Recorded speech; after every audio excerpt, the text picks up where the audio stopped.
ऐसे ही कोई मोदी नहीं बन जाता। इसके लिए तपना पड़ता है, खपना पड़ता है, जीवन व्यतीत करना पड़ता है। और मोदी जी ने तो अपने जीवन का हर क्षण हर पल देश के लिए जिया है, माँ भारती के लिए जिया है। आज में प्रधानमंत्री जी की माता जी का स्वर्गवास हुआ, तब भी उन्होंने उनकी चिता को अग्नि देने के बाद मात्र 2 घंटों के अंदर ही देश के लिए काम करना शुरू कर दिया। इससे बड़ा समर्पण भाव क्या हो सकता है। पहला शीश कहीं पर झुकाया तो संसद की पहली सीढ़ी पर झुकाया और दुनिया के इस महान लोकतंत्र को, मदर ऑफ डेमोक्रेसी को नमन करते हुए अंदर आए। और अंदर आकर भी अगर शीश कहीं झुकाया तो बाबा साहब अंबेडकर के संविधान पर शीश झुकाकर। माननीय अध्यक्ष महोदय, आप नोटिस दे दो। मैं प्रस्ताव करता हूं कि राष्ट्रपति की सेवा में निम्नलिखित शब्दों में एक समावेदन प्रस्तुत किया जाए कि इस सत्र में संवेद लोकसभा के सदस्य राष्ट्रपति के उस अभिभाषण के लिए जो उन्होंने 27 जून 2024 को एक साथ संवेद संसद की दोनों सभाओं के समक्ष देने की कृपा की है, उनके अत्यंत आभारी हैं। माननीय अध्यक्ष जी, मैं आपका आभारी हूं कि आपने इस अवसर पर मुझे बोलने का अवसर दिया। मैं खुद को सौभाग्यशाली समझता हूं कि इस 18वीं लोकसभा में माननीय राष्ट्रपति श्रीमती द्रौपदी मुर्मू जी के अभिभाषण के धन्यवाद प्रस्ताव पर सर्वप्रथम मुझे अपने विचार व्यक्त करने के लिए मेरी पार्टी ने और माननीय प्रधानमंत्री जी ने मुझे अवसर दिया है। मैं हृदय की गहराइयों से माननीय प्रधानमंत्री जी का बहुत बहुत आभार प्रकट करता हूं, धन्यवाद करता हूं। माननीय स्पीकर महोदय, आप एक बार फिर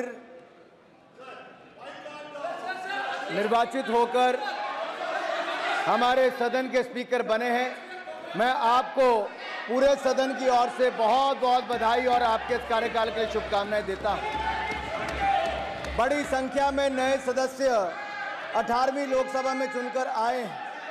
बहुत सारे पुराने भी आए हैं। नए वालों को भी और पुराने वालों को भी सदस्य चुनकर जो आए हैं, संसद के सदस्य बने हैं, आपको भी ढेरों शुभकामनाएं और बहुत बहुत बधाई देना चाहता हूं। माननीय अध्यक्ष जी, 2024 का ये चुनाव नीति, नियत, निष्ठा और निर्णयों पर विश्वास का चुनाव है और जनता ने इस पर मोहर लगाई है। फिर एक बार मोदी जी के नेतृत्व में एनडीए की सरकार बनाई।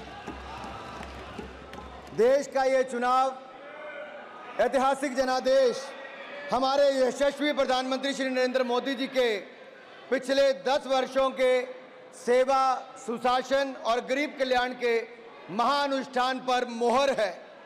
देश को जरूरत थी एक स्थिर और निरंतर सरकार की और देश ने एक स्थिर, निरंतर और प्रभावी सरकार को फिर चुना है और मोदी जी को फिर देश का प्रधानमंत्री चुना है। ये जनादेश विकसित भारत के संकल्प की सिद्धि के लिए है। ये जनादेश मोदी जी के नेतृत्व में तीसरे कार्यकाल में भारत को विश्व की तीसरी बड़ी अर्थव्यवस्था बनाने के लिए है।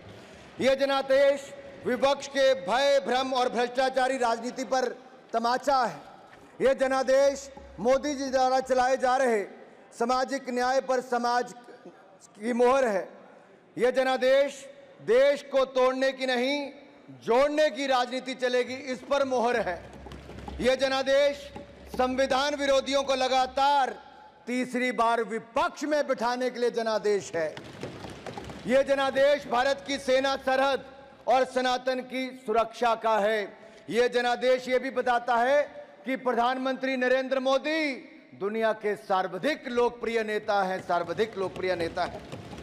और मैं ही नहीं, अब तो दुनिया भर के अनेकों देशों ने सर्वोच्च सम्मान अपने देश का किसी को दिया है तो हमारे प्रधानमंत्री और देश के लोकप्रिय नेता मोदी जी को दिया है। मोदी जी कैसे नेता जिनको यूएस कांग्रेस में एक बार नहीं 2-2 बार अपनी बात रखने का अवसर मिला है।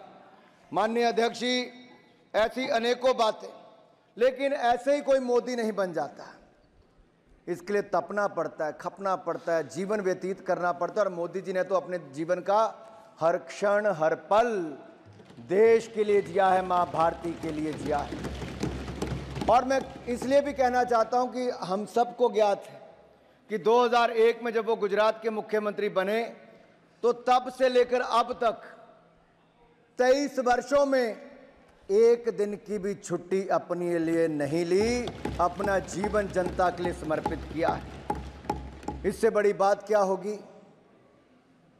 कि अगर किसी के जीवन में दुख का क्षण आता है जब अपनी मां से बिछड़ते हैं, और जब आदरणीय प्रधानमंत्री जी की माता जी का स्वर्गवास हुआ तब भी उन्होंने उनकी चिता को अग्नि देने के बाद मात्र 2 घंटों के अंदर ही देश के लिए काम करना शुरू कर दिया। इससे बड़ा समर्पण भाव क्या हो सकता है। माननीय अध्यक्ष जी, मोदी जी के दिल में जो गरीब और जरूरतमंद के लिए पीड़ा है, हमने वो कोविड के समय देखा है। उनकी नीतियों में, कार्यक्रमों में, सब में नजर आता है कि वो गरीब के लिए कितने चिंतित रहते हैं। और मैं आपको याद करवाना चाहता हूं आपके माध्यम से सदन को, अगर आप 2014 में देखें, मोदी जी जब सांसद बने, देश के प्रधानमंत्री पद की शपथ ली, उसके बाद संसद आए, तो पहला शीश कहीं पर झुकाया तो संसद की पहली सीढ़ी पर झुकाया और दुनिया के इस महान लोकतंत्र को, मदर ऑफ डेमोक्रेसी को नमन करते हुए अंदर आए। और अंदर आकर भी अगर शीश कहीं झुकाया तो बाबा साहब अंबेडकर के संविधान पर शीश झुकाकर उन्हें कहा था, मेरी सरकार सबका साथ सबका विकास करेगी, मेरी सरकार गरीब की, वंचित की, शोषित की, पीड़ित की होगी। और पिछले 10 वर्षों में आपने देखा कि सारी योजनाएं उस दिशा में चली और जो पुराने नारे देते थे, गरीबी हटाओ, गरीबी हटाओ, इनके नारे ही रह गए। लेकिन मोदी जी की सरकार में 25 करोड़ गरीब गरीबी रेखा से बाहर निकल कर आए। मल्टी डायमेंशनल पॉवर्टी इंडेक्स के ये बड़ा आंकड़ा देखने को मिलता है। और मैं आपसे कहना चाह रहा था कि जो कोविड के समय हुआ, पिछले 100 वर्षों में दुनिया ने सबसे बड़ी त्रासदी तब देखी।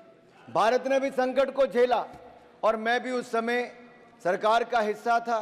और मुझे याद है आज भी प्रधानमंत्री नरेंद्र मोदी जी ने जो पहली बात कही, वो ये कहा कि देश के गरीब का थाली खाली नहीं रहनी चाहिए, उसका पेट खाली नहीं रहना चाहिए, उसके लिए अन्न की व्यवस्था करनी है। तो प्रधानमंत्री गरीब कल्याण अन्न योजना लेकर आए और 80 करोड़ लोगों को मुफ्त में अनाज दिया, तो मोदी सरकार ने दिया है और आज वो देश के कोने कोने तक पहुंचाया है।